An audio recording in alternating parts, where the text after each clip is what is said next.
Recently on Kotaku, writer Tina Amini published an article called The Creepy Side of E3, in which she had spoken to several female games journalists who had been creeped out to various levels while covering the convention or going to the parties. And it's a little disconcerting. I feel lucky enough that when I went to E3, I wasn't ever treated like I was a booth babe who went out of place, or like I was an idiot and didn't know what I was covering or what I was doing at all, and they had just sent me because, oh, let's put a woman out there because she's pretty. So I feel really fortunate not to have experienced the creepy side of E3. But she outlines in this article a few stories. There was one woman who was waiting for her appointments at a game developer. All of these things are kept anonymous, by the way. So in one story, she outlined a female journalist going to a very big developer and waiting for her appointment, and a security guard trying to engage in some awkward conversation with her, and then she was just kind of like hinting she didn't want to talk, and the man apparently like wrapped his arms around her to try to get away, you know, kind of laugh it off. This is an awkward situation. And then he's like stroking her arm, and she didn't know what to do. So she ended up telling the publisher what happened, and they were very apologetic. They fired the security guard. Well, okay, that's not all that happened. He was saying things to her like, oh, I feel so lucky that I get to stay here and stare at hot girls here, and they're gamers. This is like my dream, and blah, blah, blah. And it's inappropriate for him to be touching her like that. Agreed. Full disclosure, I didn't read this article. But I am going to talk about it at length. So I'm assuming that there was more than one story about more than one person, not just the security guard. Do you want me to give you a quick rundown of what happened in this article? Yeah. Okay, at one female games journalist went to a party at a bar afterwards. She joked that she didn't want to go because episode 1 was playing in the background, and episode 1 sucks. But she remembered like 4 groping hands like going around her and touching her and stroking her hair and her arms, and she didn't know what to do, and people are patting her on the head, kissing her on the head. It's really inappropriate. Why is this happening?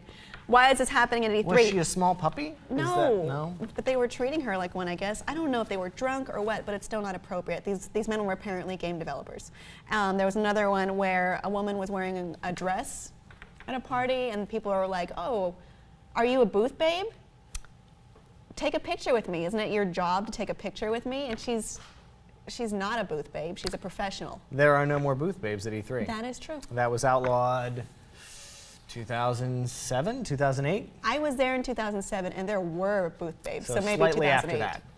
And then someone slipping a business card in another woman wearing a dress's breasts. It's just not the worst thing that you could slip someplace for a woman at a bar. It's not appropriate. Yeah, this is an industry and press event, and you shouldn't be. Like, would it be appropriate if some woman went up to you and like put something down your pants? You don't even know her. No, that would be inappropriate. That'd not be okay. Stop it. And I wouldn't enjoy it at all. It's not okay. I would not be flattered. Okay. Well, there's more stories in here, including a creep shot of, well, someone just taking a creep shot. That I think is the worst. I think because that's something that you see a lot at these types of conventions. The other stories I think were probably more isolated incidents. I think alcohol was involved. I think people not knowing personal boundaries. I think the creep shots is a real problem at these conventions. Yeah, I mean the other ones I feel like. No, because I'm not blaming any victims. They're all unacceptable. I totally refuse to do that. They're all unacceptable. I see creep shot things a lot more often at these types of gatherings. They tend to happen when women are in cosplay, I think. Yep, you have women there in oftentimes provocative cosplay because that's how the game characters are designed, because they're geared towards a predominantly male audience. So you have these girls who also enjoy the game, as they have every right to, dressing up as their favorite female characters, which are dressed provocatively, and then paraded in front of these guys that have, I'm not going to say that people that go to gaming conventions have limited social skills. I'm not going to make that. I'm going to disagree with you if you do. I'm not going to make that generalization, but I feel as though that the stereotypical gamer doesn't not necessarily have trouble differentiating game characters from real life people, but certainly when they see their favorite, suggestively dressed character in front of them, they have difficulty associating that with a real person that they have to respect. Well, are they also feeling like they have that you're a booth babe, you have to take a picture with me mentality? There Like is this is your job, this is why you're here kind of assumption? That they are not people attending the con as though they are, but they are objects to be photographed and to put your arm around and to leer at. What I wonder is this fair to call it the creepy side of E3? Wouldn't this be the creepy side of maybe any place with 50,000 people and there are going to be some creeps? Yes, it is a larger societal problem, especially the first couple of stories with the security guard who was totally out of place. Well, who do you go to when the security guard is doing that to you? Yeah, and it's that's scary. why he was fired. And it makes not you feel reprimanded. threatened, and it makes you feel like women don't like that. I don't know if you know this. Women don't like to be made feel like they're accessories or they're for your pleasure, especially if they're journalists trying to work. And even if they're not journalists, even if they are attendants dressed in provocative costume, they have the same rights. Yes, that's true. I don't know. These stories really kind of gross me out, but I don't feel it's really fair to call it the creepy side of E3. It's more like the creepy side of life. I think the article is more women still aren't respected in this industry, surprise, surprise. I would say maybe a better title would be the creepy side of men.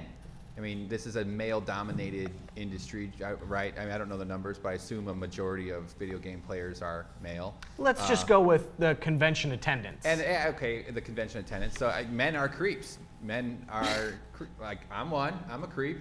I'll leer and objectify women. I do it without using my eyes, though, so they don't know it's happening. Your cell phone. Yeah. No, I'm kidding, but like that's the issue, and yeah, I'm not surprised a bunch of video game geeks don't know how to interact with women. Not to throw them all under the bus. You kind of just threw your own point under the bus. No, I didn't. I mean, like, a bunch of geeks, but then you said it's all men in general. Yeah, it is. It's all men, and especially men who are really dedicated to video games. You're saying we've got a big overlapping Venn diagram here. Yes, and so maybe they should hand out a pamphlet, say this is a woman, when you see one, you have to treat her with respect, you're not allowed to do things to her, touch her, and that's just for the security guards. That's crazy.